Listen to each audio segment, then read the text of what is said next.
Hello guys, welcome back to botany वाला channel. Last class में हमने ब्रायोफाइटा के जनरल कैरेक्टरिस्टिक्स और लाइफ साइकिल के बारे में बात की थी। इस क्लास में हम टाइप्स या फिर क्लासेस और ग्रुप्स ऑफ ब्रायोफाइटा के बारे में पढ़ेंगे। मेजरली ब्रायोफाइटा के 3 ग्रुप्स होते हैं या फिर 3 इसमें क्लासेस होती है। ठीक है। फर्स्ट इज लिवरवर्ट, जिसको साइंटिफिकली कहते हैं Hepaticopsida. Second is hornworts, scientifically Anthocerotopsida. And mosses and Bryopsida. ठीक है। आप चाहे तो साइंटिफिक नेम याद रख सकते हैं, रखेंगे तो ज्यादा अच्छा है। ठीक है।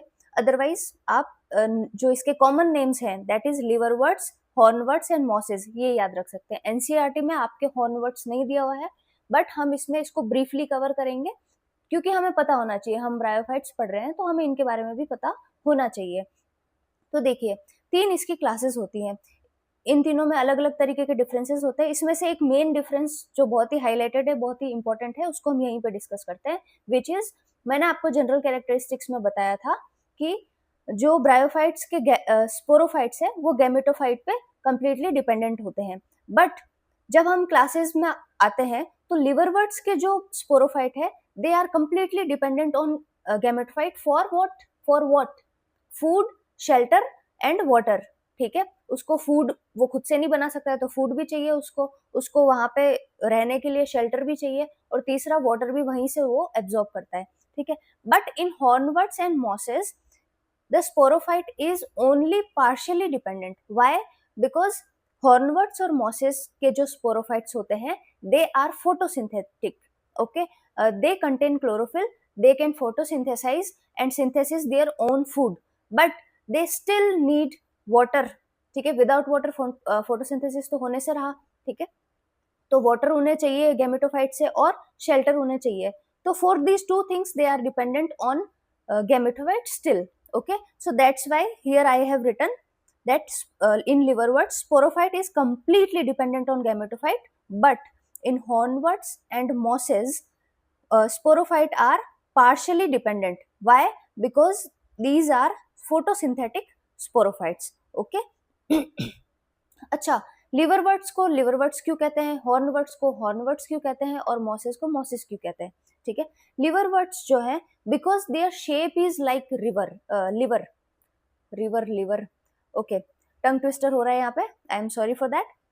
सो लिवरवर्ट्स जो है उनकी शेप लिवर शेप की होती है। उसको चलो हम आगे और डिस्कस कर लेंगे कैसा दिखता है। चलो लिवरवर्ट्स पढ़ना स्टार्ट करते हैं, यहीं पे समझ लेंगे। ठीक है।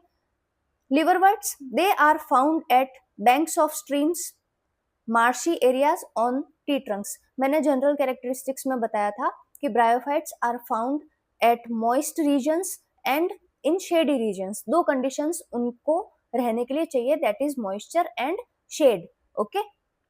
तो बिकॉज बैंक्स ऑफ स्ट्रीम्स, कोई भी स्ट्रीम वाटर स्ट्रीम जा रहा है उसके बैंक्स पे क्या होता है, बड़े बड़े ट्रीज होते हैं, तो उनकी शेड उनको वहां मिल जाती है और साथ में मॉइस्चर वहां पे मिल ही रहा है बिकॉज वाटर वहां से फ्लो कर रहा है। ठीक है। मार्शी एरियाज में ऑलरेडी वाटर बहुत ही ज्यादा प्रेजेंट है। टी ट्रंक्स, अच्छा कौन से टी ट्रंक्स, क्या डेजर्ट के ट्री ट्रंक्स पे ग्रो करेंगे? I have this question for you, think about it. I hope you are saying no, right? Why? क्योंकि डेजर्ट में वाटर कहाँ है। ठीक है। अब आप बोलेंगे कि मैम टी ट्रंक्स पे वाटर, क्या वो ट्री से जो है वो वाटर अब्जॉर्ब करते हैं? One of the cases, but usually क्या होता है, ट्रॉपिकल रेन फॉरेस्ट जैसी जो फॉरेस्ट होते हैं उनमें इन्वायरमेंट में या फिर एयर में ही इतनी एक्सट्रीम लेवल पे ह्यूमिडिटी मिलती है कि they can grow on T Trunks and they can absorb moisture from environment also. Okay, so they are also found on tree trunks. ठीक है। now liverworts are called liverworts because these are shaped like liver. Okay. कैसे? देखिए, liver कैसा होता है, lobed structure होती है उसकी, कुछ ऐसी सी स्ट्रक्चर होती है, मैं आप स्क्रीन पे बना रही हूँ। ठीक है। इस तरीके की स्ट्रक्चर होती है लिवर की। सो नीचे देखिए, ये जो एक लिवरवर्ट दिया हुआ है इसमें भी क्या है, इस तरीके की ये लोब्ड स्ट्रक्चर है, बाई लोब्ड स्ट्रक्चर है। तो this is somewhat similar. Okay. So that's why these were named liverworts. There is another reason which is कि जो भी ट्रेडिशनल मेडिसिन या फिर पुराने टाइम में क्या होता था, एंशियंट टाइम में, ये जो लिवरवर्ट्स के जो प्लांट्स हैं, ब्रायोफाइट प्लांट्स हैं, इनके जो डिकॉक्शन वगैरह या फिर जो भी है इनको यूज किया जाता था to treat liver diseases. Okay, so that's why also, that is another reason these plants were named liverworts. Okay, I hope this is clear. Now the thallus of liverwort is dorsiventral and flattened. देखिए कोई भी सबसे पहले तो flattened होते हैं एकदम से इस तरीके की, है ना, फ्लैटेंड लोब लाइक स्ट्रक्चर होगी जैसे आपकी पाम है. ओके, ये नीचे फोटो में भी आप देख सकते हैं कि ये देखिए ये फ्लैटेंड स्ट्रक्चर है, इसमें कहीं पे भी स्टेम वगैरह कोई अपराइट या फिर ऐसी इरेक्ट वाली आपको दिख नहीं रही होगी ग्रोथ, राइट. सो लिवरवर्ट्स में स्पेसिफिकली फ्लैटेंड थैलस होते हैं and these are called dorsiventral also. Why? Because every flattened structure has two sides. The upper side is known as dorsal side and the lower side is known as ventral side. ठीक है, जैसे leaves भी क्या है, leaves भी flattened structure है, तो उसमें भी क्या होता है, upper side is known as ventral side, sorry dorsal side, and lower side is known as ventral side.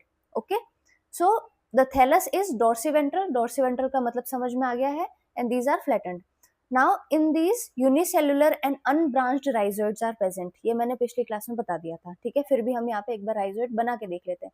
ठीक है, सपोज ये नीचे वाली स्ट्रक्चर देखिए, रिक्सिया वाली. ठीक है, इसमें एक जगह लिखा हुआ है स्केल्स एंड राइजोइड्स, है ना. ये नीचे वाली सरफेस है, वेंट्रल सरफेस को दिखाया हुआ है सी में. ठीक है, तो इसमें क्या दिखा रखा है कि इसकी जो पेरिफेरल है यहाँ पे तो लगे हुए हैं स्केल्स. ठीक है, स्केल्स क्या है, लीफ लाइक स्ट्रक्चर है. ठीक है, और ये बीच में यहाँ पे ये जो रिज है, यहाँ से इसके दोनों तरफ क्या है, इस तरीके से राइजोइड्स यहाँ पे नीचे लगे हुए रहते हैं जो कि सबस्ट्रेटम से इसको अटैच करके रखते हैं.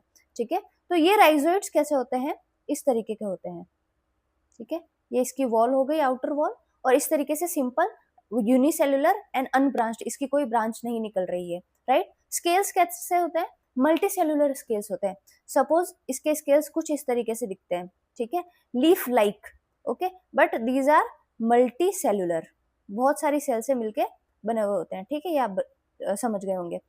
इन लीफी मेंबर्स, अब कुछ में तो इस तरीके के थैलस होते हैं, बट कुछ लीफी मेंबर्स होते हैं. ये जो इधर मैंने बना रखा है कॉर्नर में, दिस इज पोरेला. ओके, ये लीफी मेंबर है लिवरवर्ट्स का. इसमें क्या है, देखिए इसमें बीच में ये एक एक्सिस है ना, मैं रेड कलर से बना देती हूँ. ये एक एक्सिस है बीच में, और इसके दोनों साइड में ये क्या लगी हुई है, लीफ लाइक स्ट्रक्चर लगी हुई है. ठीक है, these are not leaves. I am repeating again and again that these are not leaves, these are only leaf like structure. And why, that is very important, क्योंकि इनमें there is no vascular system. Okay, इसमें क्योंकि यहाँ पे कोई भी vascular bundles या फिर वेस्कुलर सिस्टम एब्सेंट है, दैट्स वाई इनको हम ट्रू लीव्स नहीं बोलते हैं. These are called leaf like structures. तो इस तरीके से दो रोज में, in two rows leaf like structures यहाँ पे प्रेजेंट होती है, in which members, leafy members. Okay, so in leafy members scales are present in two rows on stem like structure. ये बीच वाला जो structure है, that is stem like structure. ठीक है, let's move forward. Now let's look at the reproduction methods. asexual reproduction इनमें होता है एक तो fragmentation के थ्रू, fragments बन जाएंगे और वो आगे और divide करके नए gametophyte बना लेंगे. And the other one is very important, by gamy. gamy क्या है, सबसे पहले पिक्चर पे आ जाइए. ये जो इधर साइड में मैंने पिक्चर लगा रखी है. ठीक है, इसमें ये देखिए, ये बीच में पोर लाइक आपको ऐसा लग रहा होगा कि ये क्या पोर्स बने हुए हैं. ठीक है, ये पोर्स नहीं है, इसमें एक्चुअली क्या होता है, इस तरीके की एक रिसेप्टिकल बना होता है. रिसेप्टिकल किसको बोलते हैं, receptacle is a structure which bears something, जिसके ऊपर कुछ ना कुछ लगा रहता है. फ्लावर में भी आप रिसेप्टिकल देखोगे. ठीक है, कि रिसेप्टिकल के ऊपर फ्लावर लगा रहेगा. यहाँ पे ये इस तरीके का रिसेप्टिकल होता है और इसके ऊपर लगा रहता है गेमा. गेमा is a green colored multicellular asexual bud. ये एक asexual bud है which develop in receptacle called gamma cup. ये जो रेड कलर से मैंने बनाया ये क्या हो जाएगा, गेमा कप, और इसके बीच में इस तरीके से एक बड लगी हुई रहेगी जिसको हम कहते हैं गेमा. ये जो गेमा है, गेमा, ये क्या करेगा, ये यहाँ से डिटैच होगा, थोड़ी दूर जाएगा और वहां पे जर्मिनेट होके नया गैमेटोफाइट बना देगा. ठीक है, तो लिवरवर्ट्स की ये एक खासियत है कि इनमें गैमा प्रेजेंट होते हैं. ये स्ट्रक्चर में आपको दिख गया है, देखिए नीचे वाले में भी बने हुए हैं गैमा कप. ठीक है, okay, so this was all about asexual reproduction. Now sexual reproduction. Sexual reproduction में मेल सेक्स ऑर्गन होता था antheridia and female sex organ होता था आर्किगोनिया. करेक्ट. सो यहाँ पे क्या होता है, कि देखिए ये जो 2 सेक्स ऑर्गन्स है, हो सकता है कि ये एक ही सिंगल थैलस पे ग्रो करे, एक ही थैलस पे पास-पास में 2 जो होंगे वहाँ पे क्या हो जाएंगे, सेक्स ऑर्गन्स डेवलप हो जाएंगे। और हो सकता है कि मेल थैलस अलग हो और फीमेल थैलस अलग हो और ये दोनों उस पे अलग-अलग तरीके से ग्रो करें। तो इसमें जो रिक्सिया होता है, रिक्सिया, उसमें क्या होता है, सेम थैलस पे दोनों सेक्स ऑर्गन्स ग्रो करते हैं, ठीक है। और मार्केंशिया में डिफरेंट थैलस पे, ये मैंने एग्जांपल, ये जो पिक्चर लगा रखी है दैट इज मार्केंशिया, मार्केंशिया। इसमें देखिए male sex organ male liverwort पे है और female sex organ female thallus पे है, ठीक है। अब अगर 2 सेक्स ऑर्गन एक ही बॉडी पे लगे हुए हैं, एक ही प्लांट बॉडी पे, तो ऐसी स्पीशीज को हम कहते हैं मोनोइशियस, ठीक है। और जब दोनों अलग अलग प्लांट बॉडी पे लगे होते हैं तो हम उन्हें कहते हैं डायोशियस। इसको कैसे याद रखना है, सबसे सिंपल तरीका है, खुद को बोल लो कि भाई हमारी जो स्पीशीज है वो डायोशियस है, right. Females are different and males are different, so हम डायोशियस है, तो उसके जो अपोजिट होगा वो क्या हो जाएगा, मोनोइशियस, ठीक है। Okay, now spore germinate and form gametophyte. देखिए इसमें हमने लाइफ साइकिल में देखा था कि कैसे जाइगोट बनता था, जाइगोट एम्ब्रियो बनाता था और एम्ब्रियो आगे जो है वो पहले स्पोरोफाइट बनाएगा, स्पोरोफाइट में स्पोर्स बनेंगे और फिर ये स्पोर्स जो है ये जर्मिनेट करके क्या बनाते हैं, गैमेटोफाइट बनाते हैं, ठीक है। तो यहाँ पे क्या होता है, ये स्पोर्स जो है डिस्पर्स होंगे, जाके सीधा जर्मिनेट करके सीधा गैमेटोफाइट बना देंगे। तो इस तरीके के डेवलपमेंट को कहते हैं डायरेक्ट। एक और तरीका होता है इनडायरेक्ट, वो होता है मॉसेस में, उसको हम वहां पर डिस्कस करेंगे, ठीक है। Okay, let's move forward.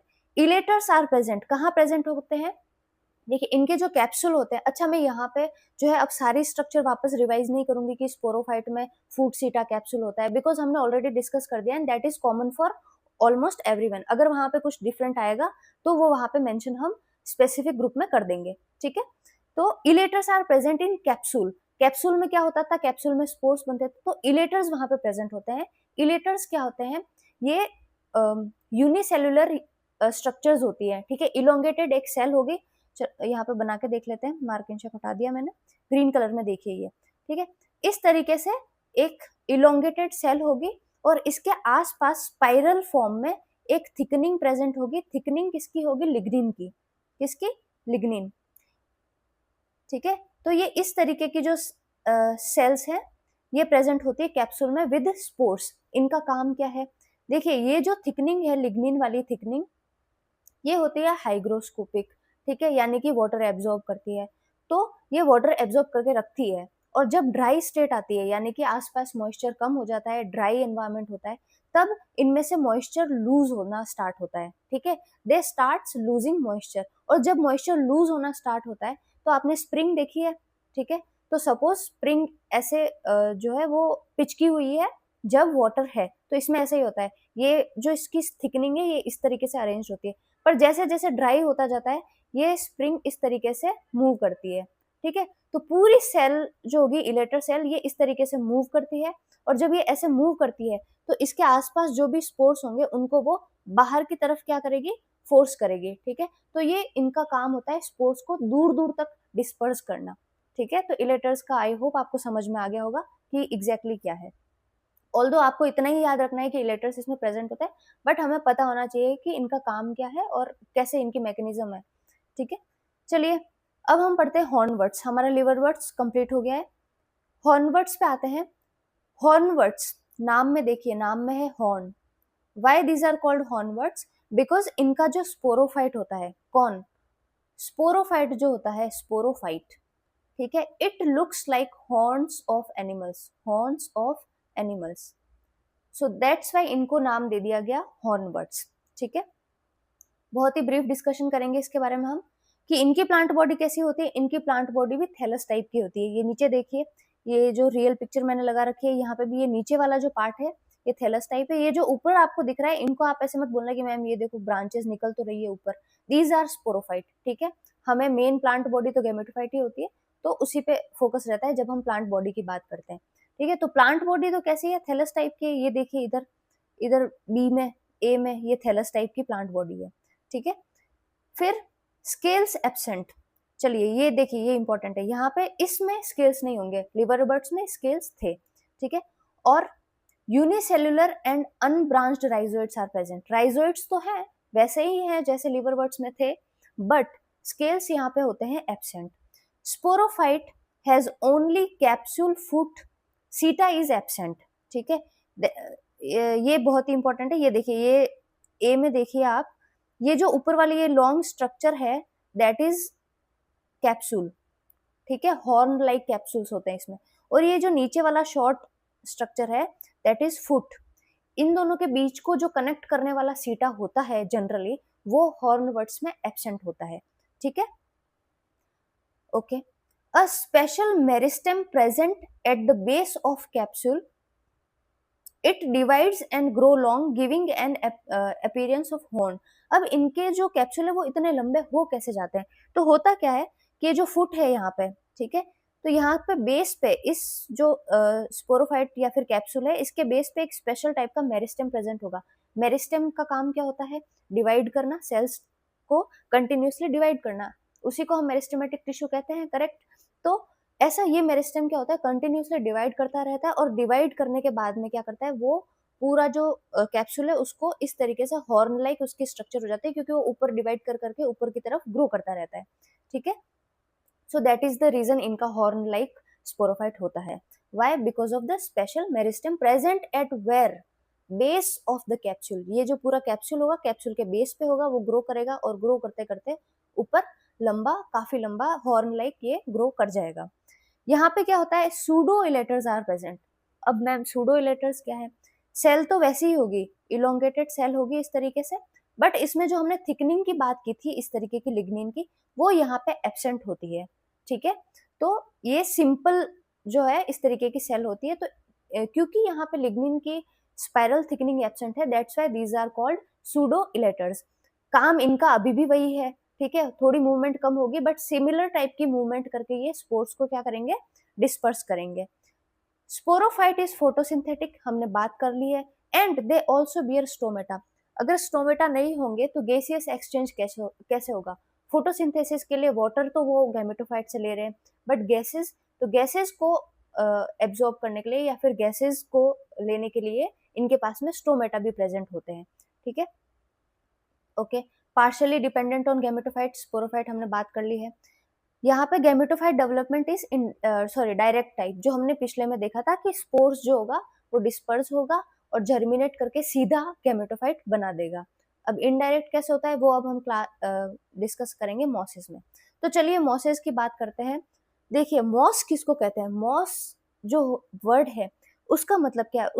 उसका एग्जैक्ट मतलब है कि एक स्लेंडर एक्सिस होगा, ठीक है, इस तरीके से एक एक्सिस होगा, और उसके ऊपर स्पाइरल वे में, ठीक है, सपोज मैं एक स्पाइरल बना रही हूँ, ऐसी होती नहीं है, जस्ट टू अंडरस्टैंड, इस तरीके से स्पाइरल वे में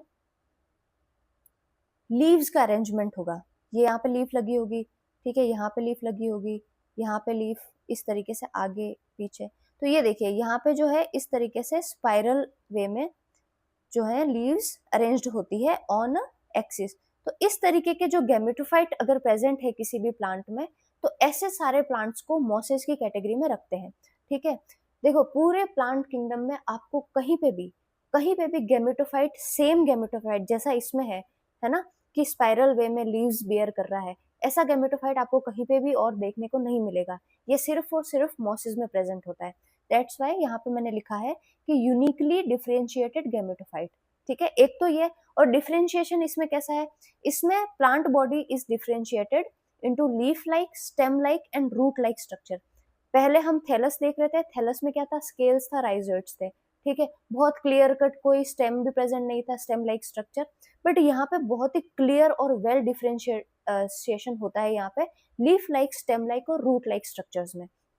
अब देखिए लीव्स जो होती है, मैंने यहाँ पे लीव्स लिखा है, हम बोल सकते हैं एक बार को, बट हमें भूलना नहीं है कि these are not true leaves. Okay, so leaves are arranged spirally on upright slender axis. ये एक्सिस है, ठीक है, इधर देखिए ये एक्सिस है, इसके ऊपर क्या है, इस तरीके से स्पाइरल वे में, ठीक है, जो है लीव्स अरेंज्ड हैं। Okay, rhizoids are multicellular, branched and obliquely separate. पिछली जो क्लासेस हैं उसमें हमने क्या देखा था कि राइजोइड्स जो होंगे वो यूनिसेलुलर होंगे और अनब्रांच्ड होंगे। अब इसमें ब्रांच्ड कैसे होंगे वो देखिए, ये देख सपोज ये एक राइजोइड ग्रो कर रहा है, इसमें इस तरीके से साइड में ब्रांच निकल जाएगी, ठीक है। तो इस तरीके से जो है वो ब्रांच्ड राइजोइड्स इसमें प्रेजेंट होते हैं। प्लस एक और यहाँ पे क्या चीज दी, अच्छा ये मल्टीसेलुलर हो गया ना, ये कि कितनी सेल प्रेजेंट है इसमें, 1 2 3 4, ठीक है, ये मल्टीसेलुलर हो गया, ब्रांच्ड हो गया। और ऑब्लिक सेप्टा क्या होता है, इस तरीके से साइड वाइज, ठीक है, डायगोनल शेप्ड होती है, इसको कहते हैं ऑब्लिक। देखो ये तो हो जाएगा स्ट्रेट सेप्टा, ठीक है। और इस तरीके का जो सेप्टम होता है, जो मैंने ये नीचे बनाया, इसको हम रेड कलर से भी बना देते हैं नीचे, इस तरीके के सेप्टम को बोलते हैं, सेप्टम क्या होता है, पार्टीशन, ठीक है। तो इस तरीके के सेप्टम को बोलते हैं ऑब्लिक सेप्टा। तो इस तरीके के इसमें ऑब्लिक सेप्टा प्रेजेंट होते हैं, okay okay. Gametophyte development, okay, जो हम इतनी देर से डायरेक्ट और इनडायरेक्ट की बात कर रहे थे, अगेन डिस्कस करते हैं। डायरेक्ट में ये स्पोर होता है, स्पोर सीधा जाके डिवाइड करेगा और सीधा जो ये क्या बना देगा, इस तरीके का गैमेटोफाइट बना देगा। यहाँ पे क्या होता है, ये स्पोर है, ठीक है, इस स्पोर से जर्मिनेट होके पहले एक ट्यूब लाइक स्ट्रक्चर निकलेगी, ठीक है। ये सबसे पहले एक ऐसी ट्यूब लाइक स्ट्रक्चर बनाता है जो कि ब्रांच्ड भी हो सकती है, ओके। सो जो फर्स्ट थ्रेड लाइक स्ट्रक्चर या फिर ट्यूब लाइक स्ट्रक्चर होती है, इसको कहते हैं प्रोटोनिमा। क्या कहते हैं, प्रोटोनिमा, ठीक है। तो फर्स्ट स्टेज जो है इसमें गैमेटोफाइट डेवलपमेंट में वो है प्रोटोनिमा। सेकंड स्टेज में जो लीफी स्टेज होती है वो कैसे डेवलप होती है, अब इसी प्रोटोनिमा से एक सेकेंडरी प्रोटोनिमा निकलेगा, ठीक है। उसके बाद में यहाँ से जो है इस तरीके से अपर साइड में स्लेंडर एक्सिस और लीव्स जो है यहाँ पे इस तरीके से डेवलप हो जाएगी, ठीक है। तो कुछ इस तरीके का। अब इसमें क्या हो रहा है ना कि जो मेन गैमेटोफाइट बॉडी है वो सीधा स्पोर से नहीं डेवलप हो रही है, वो कैसे डेवलप हो रही है, वो प्रोटोनिमा से डेवलप हो रही है, ठीक है। तो दैट्स वाई इसको कहते हैं इनडायरेक्ट डेवलपमेंट। इनडायरेक्ट डेवलपमेंट क्यों, क्योंकि बीच में प्रोटोनिमा आ गया, ठीक है, डायरेक्ट डेवलपमेंट नहीं है, ओके, ठीक है। चलिए पढ़ते हैं। गैमेटोफाइट डेवलपमेंट इनडायरेक्ट टाइप, क्यों इनडायरेक्ट टाइप हो गया, क्योंकि प्रोटोनिमा है उसमें बीच में। तो ये दो स्टेजेस में होगा। फर्स्ट स्टेज होगा कि स्पोर्स जर्मिनेट टू प्रोड्यूस या फिर फॉर्म प्रोटोनिमा, तो फर्स्ट स्टेज प्रोटोनिमा के फॉर्म में। उसके बाद में protonema produces leafy stage by secondary protonema as lateral bud. हमने देखा कि प्राइमरी प्रोटोनिमा, एक प्रोटोनिमा बना वो प्राइमरी हो जाएगा, उसके साथ में अगर उसके साइड से निकलेगा तो उसे हम सेकेंडरी कह देंगे, और वहां से एक बड निकलेगी और वो बड पूरा जो है वो गैमेटोफाइट, मॉस का गैमेटोफाइट बना देगी, ठीक है, ओके। चलिए अब रिप्रोडक्शन के बारे में बात करते हैं। एसेक्सुअल रिप्रोडक्शन इसमें कैसा होता है, फ्रेगमेंटेशन से। अगेन फ्रेगमेंटेशन इज ऐसे इस तीनों में फ्रेगमेंटेशन के थ्रू तो होता ही है ना। Birds on secondary protonema, primary protonema बनेगा, उस पर सेकेंडरी प्रोटोनिमा बनेगा, उस पर बहुत सारी बर्ड्स बनेंगी और उस बर्ड्स से जो है वो गैमेटोफाइट बन सकते हैं, ठीक है। तो एसेक्सुअल रिप्रोडक्शन दो तरीके से इसमें होता है। सेक्सुअल रिप्रोडक्शन के बारे में क्या है, सेम ही होता है, ठीक है। देखो जो बेसिक जो लाइफ साइकिल है वो तो सेम है, जो हमने ऑलरेडी पढ़ ली है कि कैसे जो है वो एंथ्रीडिया सॉरी आर्की हाँ एंथ्रीडिया में एंथ्रोजोइड बनेंगे, आर्कीगोनिया में एग बनेगा, ठीक है। आर्कीगोनिया की शेप देखी थी हमने फ्लास्क शेप। तो जो एंथ्रोजोइड्स होते हैं वो वाटर में जो तैर के स्विम करके नेक पे जाते हैं एंथ्रीडिया की, ठीक है, और उसमें एंटर करके नीचे जाके एग को, वेंटर में जो एग प्रेजेंट होता है उसको फर्टिलाइज करते हैं, ठीक है। वो तो सब में सेम है, जो डिफरेंट चीजें हैं वही हमें यहाँ पे पढ़नी है। तो डिफरेंस क्या है भाई कि antheridia and archegonia develop at apex of leafy shoots, ठीक है। पीछे वाले डायग्राम्स पे चलते एक बार। ये देखिए यहाँ पे एक जगह लिखा हुआ है आर्कीगोनियल ब्रांच और एक लिखा हुआ है एंथ्रीडियल ब्रांच। तो क्या होगा, अलग अलग लीफी शूट्स होंगे। यहाँ पे ये जो छोटी सी स्ट्रक्चर है ना, ये हो गई आर्कीगोनियल ब्रांच, ठीक है। तो अपनी ब्रांच पे अलग से आर्कीगोनिया डेवलप हो रहा है उसके टॉप पे, ठीक है। और यहाँ पे भी इसके टॉप जो होगा, ये एपेक्स जो होगा, यहाँ पे डेवलप क्या होगा, एंथ्रीडिया डेवलप हो जाएगा, ओके। सो इस तरीके से ब्रांचेस होती है और उनके एपेक्स पे, apex at of leafy shoots, ये लीफी शूट्स के एपेक्स पे क्या बनते हैं, एंथ्रीडिया और आर्कीगोनिया। इनकी जो पोजीशन है वो हमें याद रखनी है कि एपेक्स पे बनते हैं, ठीक है। Sporophytes are more developed than classes, कैसे, क्योंकि इनके स्पोरोफाइट में और भी कुछ एक्स्ट्रा हमें स्ट्रक्चर्स देखने को मिलती है। जैसे यहाँ पे आइए देखिए, ये जो कैप्सूल है इसमें एन्यूलस लिखा हुआ है, एक ओपर्कुलम लिखा हुआ है, यहाँ पे कैलिप्ट्रा लिखा हुआ है, ठीक है, मैं इनके बारे में बता देती हूँ, ऑल्दो आपको इतना याद नहीं रखना है कि कैलिप्ट्रा क्या होता है वगैरह वगैरह, बट जस्ट टू अंडरस्टैंड कि इस लाइन का मतलब क्या है कि sporophytes are more developed than other classes. ठीक है, तो देखिए इसमें क्या होता है कि ये जो जब यंग गेमेटोफाइट सॉरी स्पोरोफाइट होता है, उसके ऊपर जो ये लिड होती है उसको कहते हैं कैलिप्ट्रा। पर जब ये मैच्योर हो जाता है तो कैलिप्ट्रा के नीचे एक और लिड होती है। कैलिप्ट्रा तो बाहर वाली लिड हो गई, ठीक है, और इसके अंदर वाली जो लिड होगी वो ओपर्क्यूलम, जो कि जब स्पोरोफाइट ओल्ड हो जाएगा तो ऊपर वाली ये लेयर हट जाएगी और नीचे वाला ओपर्क्यूलम बाहर निकलता है। ठीक है, एनुलस क्या होता है, एक रिंग लाइक स्ट्रक्चर होती है, ओपर्क्यूलम के जस्ट नीचे यहाँ पे एक रिंग लाइक स्ट्रक्चर होगी। ठीक है, तो ये देखिए यहाँ पे स्पोर्स क्या डिस्पर्स हो रहे हैं, ये लिड जो होगी ये यहाँ से हट गई, ठीक है, और इसके अंदर से क्या निकल रहे हैं, स्पोर्स निकल रहे हैं। ठीक है, इसमें एक स्ट्रक्चर होती है पेरिस्टोमल टीथ। पिछली दो क्लासेस में इलेटर्स काम कर रहा था स्पोर्स को डिस्पर्स करने का, यहाँ पे स्पोर्स डिस्पर्सल मैकेनिज्म जो होती है वो और भी एडवांस होती है। इसमें क्या होता है, जनरल बता देते हैं, सपोज ये एक कैप्सूल है, ठीक है, तो यहाँ पे जो होगी वो इस तरीके से टीथ लाइक स्ट्रक्चर होती है। यहाँ पे ये जो टीथ लाइक स्ट्रक्चर है ना, ये होती है हाइग्रोस्कोपिक। तो पहले तो क्या वाटर रिटेन करके रखेगी, ड्राई कंडीशन आई तो ये क्या करेगी, कॉन्स्ट्रिक्ट होगी, ठीक है, सिकुड़ेगी, और जैसे ये सिकुड़ेगी तो यहाँ पे प्रेशर बनेगा और ये जो लिड है ये यहाँ से क्या हो जाएगी, हट जाएगी। ठीक है, ये लिड यहाँ से हट गई है और इसके अंदर से जो है ये स्पोर्स इस तरीके से बाहर आ जाते हैं। तो पेरिस्टोमियल टीथ भी प्रेजेंट होते हैं। तो देखिए कितनी स्ट्रक्चर्स इसमें प्रेजेंट है। Okay, that's why sporophytes are what, more developed. ठीक है, एग्जाम्पल क्या है, फ्यूनेरिया है, ये नीचे देखिए ये फ्यूनेरिया का है, इसमें ये जो है ये गेमेटोफाइट वाला पार्ट है और इसके ऊपर यहाँ पे स्पोरोफाइट ग्रो कर रहा है। इधर पॉलीट्राइकम है, ये जो नीचे लीफी लीफी है ये गेमेटोफाइट वाला पार्ट है और ये ऊपर वाला स्पोरोफाइट वाला पार्ट है। ये रियल स्ट्रक्चर भी आप देख लीजिए कि जब हम कभी देखना चाहेंगे तो रियल लाइफ में ये इस तरीके से नीचे ये लीफी शूट्स ग्रो कर रहे हैं बहुत ही छोटे, और उसके ऊपर ये स्पोरोफाइट ग्रो कर रहे हैं। ठीक है, so these are the mosses. ये हमारा हो गया मॉस कंप्लीट। अब हम लास्ट पढ़ लेते हैं इकोनॉमिक इंपॉर्टेंस और इकोलॉजिकल इंपॉर्टेंस। इकोनॉमिक इंपॉर्टेंस में देखिए कि ब्रायोफाइट्स जो है उनको फूड और फॉडर एज अ फूड और फॉडर यूज करते हैं, हर्बेशियस एनिमल इनको खाते हैं, बर्ड्स वगैरह जो है इन पे फीड करती है। ठीक है, एक बहुत ही इंपॉर्टेंट नाम हमें याद रखना है, स्फेग्नम। स्फेग्नम एक टाइप का मॉस होता है जिसको पीट मॉस और बॉग मॉस भी कहते हैं। बॉग क्या होता है, पहले बॉग समझते हैं। देखिए बॉग जो होता है एक तरीके की वेटलैंड होती है, ठीक है, ऐसी लैंड जहाँ पे बहुत सारा पानी वहां पे भरा हुआ है और उसी तरीके की वहां पे पूरे साल ऐसी कंडीशन रहती है, उस पे ऐसी जो लैंड होती है यहाँ पे अलग तरीके के प्लांट्स ग्रो करते हैं, अलग तरीके के जो बर्ड्स वगैरह होते हैं उनकी अलग अलग स्पीशीज वहां पे रहती है। ठीक है, तो बॉग भी एक टाइप का वेटलैंड है जहाँ पे स्फेग्नम ग्रो करता है।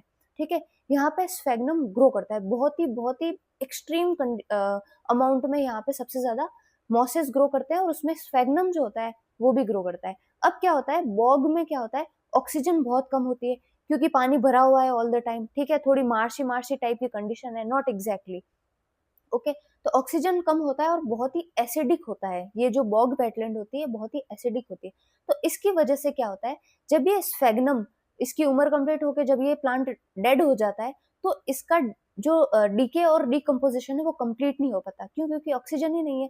ऑक्सीजन नहीं है तो बैक्टीरिया कैसे काम करेंगे उस पर। ठीक है, बैक्टीरिया को डिकम्पोज करने के लिए ऑक्सीजन की जरूरत होती है। ठीक है, तो उनका जो डिकम्पोजिशन अच्छे से नहीं होता है तो क्या होता है, ये धीरे धीरे नीचे जमना स्टार्ट करते हैं और थाउजेंड्स ऑफ ईयर में, ठीक है, बहुत लंबा टाइम लगता है, हाई प्रेशर ऐसी कंडीशन में रहने से वो जो नीचे जमा हो गया है वो किस में कन्वर्ट हो जाता है, कोल में कन्वर्ट हो जाता है।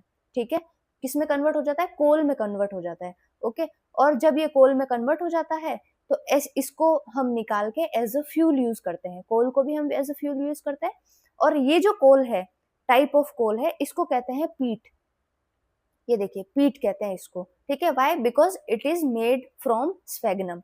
सो sphagnum provides peat which is used as fuel. Okay, then sphagnum is also used as packaging material for transshipment.